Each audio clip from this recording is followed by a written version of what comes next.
No, I only know of blue dragons found in just near Cape Town, Fishhook Beach, and oh look, near Cape Town. So that's the animal, blue dragons. So I have to, I don't know whether maybe VM mystery animals, VMP.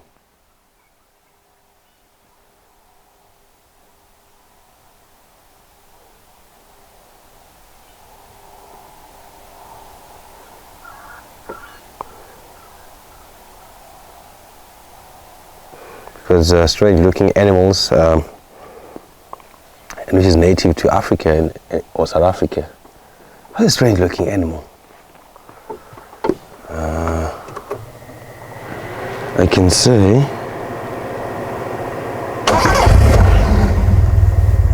yes, I can say strange looking animals like a dugong.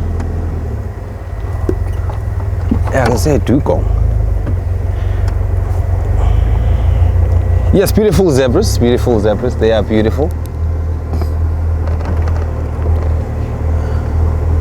And I can see they're in a group, and this is such a very interesting thing that you might think that zebras, they only prefer an open area like the grassland, but they do come to these areas that are thick because they know that they can blend in very well here. And as a tracker or guide, we might struggle to see them, especially when they stand still, because when they're static, they blend in so well that the stripes they camouflage with the land. You can see while they're walking, they're not far from the car, but slowly moving away, and it's difficult for us to see.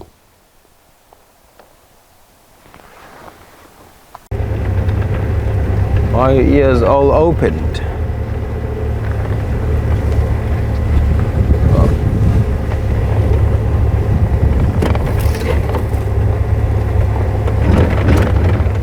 Ooh. Let's see myself. Okay, just 10 like that. Yeah. They're facing away from us. Is blue Wildebeest.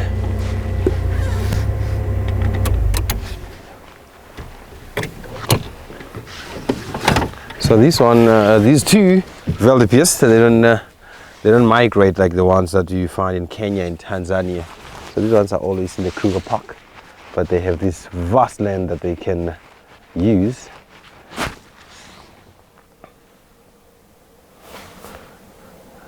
You can see there's a male and a female, and the male is the one that's on the left and the female is on the right in terms of size.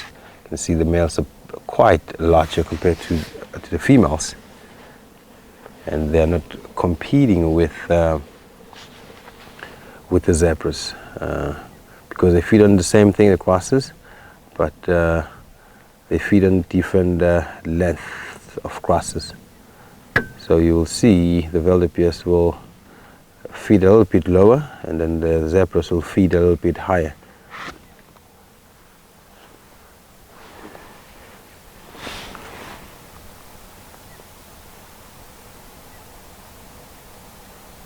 And we have special impalas.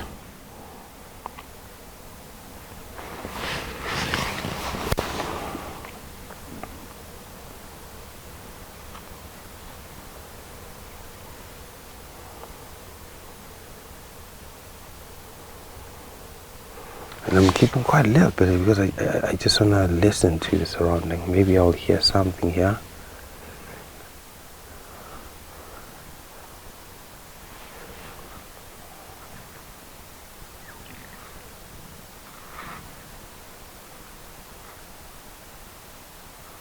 Mary, he has a girlfriend. So at least this one is still alive, because the one that used to hang around in the southern part of where I am right now was taken down by lions, because The wildebeest, actually, they do have their special places. They do go to thick areas, but they don't really prefer that habitat. They prefer to be in open space. And you'll see them, they have meetings. Meetings are where they defecate most of the time, especially these territorial males. And they also utilize that to sleep at night, because it's quite warmer. Because those droppings there, they trap heat.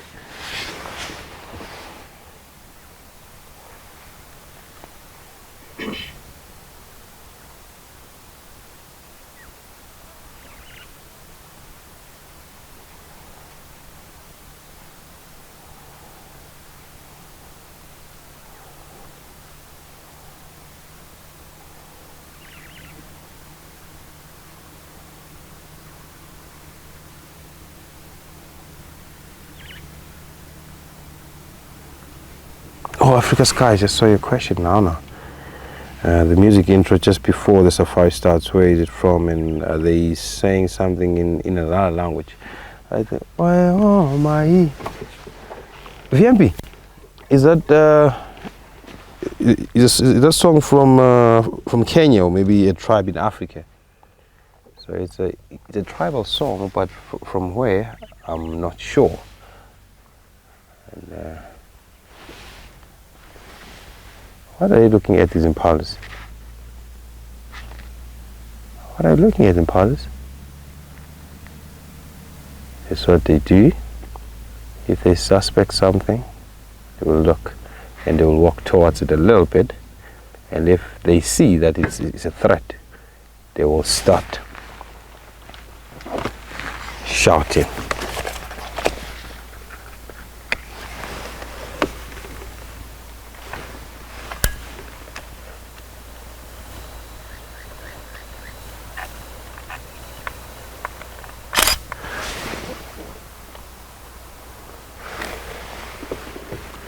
You can see there's lots and lots of females here.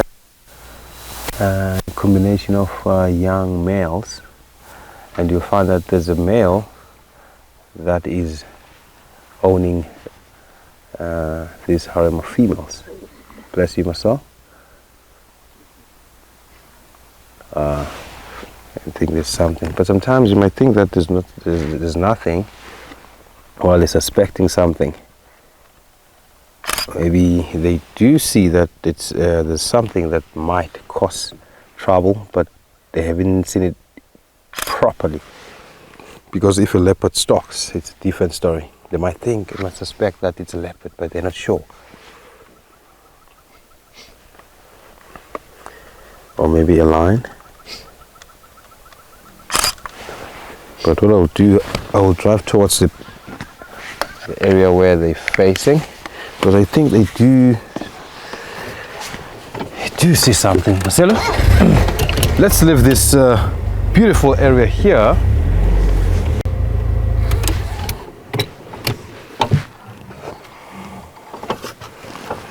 Yeah, careful, they want to sit still. Oh, look at this one smiling at me, right straight at me. And so you'll see it's incisors. They're very sharp. And that's why the lions, leopards, and wild dogs and hyenas, when they hunt these animals, they need to be very, very careful, because they do protect their foes or each other viciously so.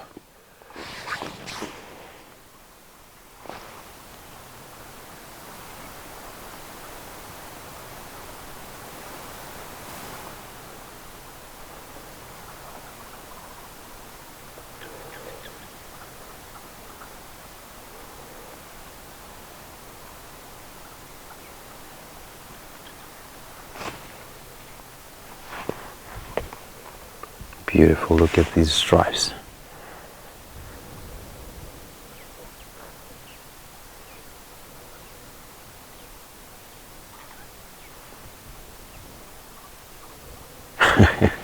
Smiling a little bit. And most of the time you'll see them exposing their incisors when they perform this thing called phlegm and grimace, or they do ferment grimacing.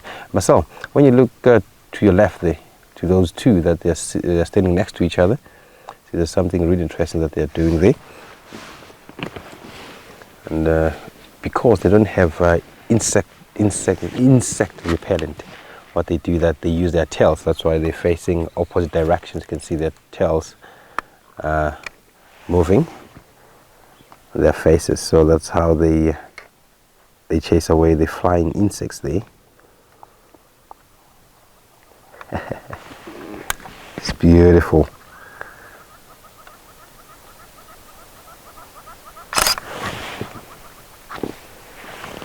So you hear my camera clicking. What's so interesting is that the male will sometimes leave his females for a bit and then go and kidnap another female from its natal clan or natal group. And you will see he will spend most of the time with that latest or new wife, more compared to the other females.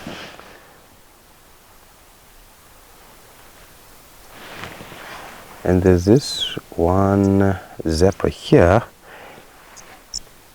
So you can see that zebra on the other side. It's on the other side now. These ones that the birds are landing on now. Its belly looks very, very full. It looks like it's pregnant. Because I think 2 months ago we saw a zebra that was very pregnant, but I don't know what happened with that pregnancy. Oh, these pictures are beautiful.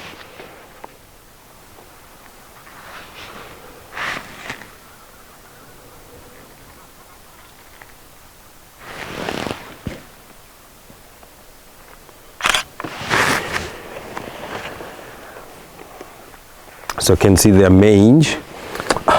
Their mange, not their mange. What's happening with me today, Marcel? You can see their mane is very straight. That simply means they are not sick or they're feeling great.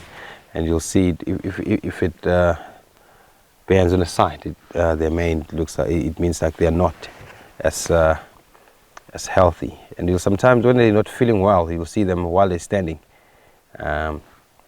They lift up one of their front legs to confuse a predator, because sometimes when they behave most like impalas or springboks, they'll sometimes lift their hind legs while they're jumping around, trying to tell or let the predator know that they are fit and strong and much faster than them.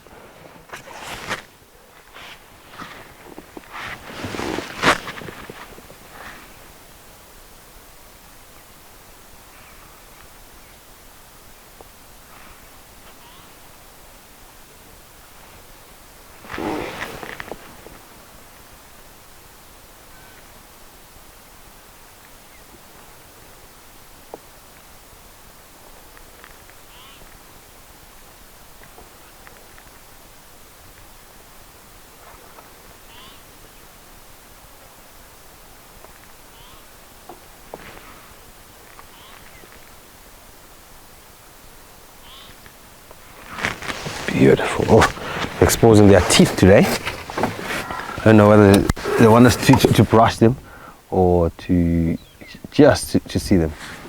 And you can see on the side there, Marcel, on the right hand side. Oh, just let's see what's happening there. So you can see it's dust bathing. Sorry, Marcel. So that one is dust bathing.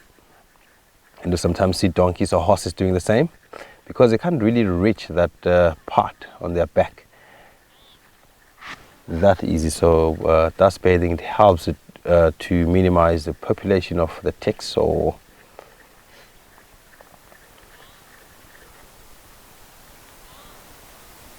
gives them a nice great scratch on their back. And you can see this spot has been used for quite some time. You can see it's there's not a lot of grasses growing around that, so it means it's a special place for them. You sometimes see the blue Wildebeest coming to relax in those spaces, or those sandy patches.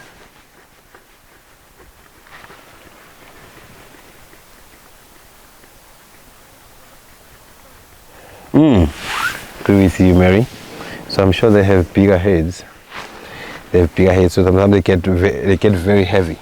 So that's why they just need some head rest.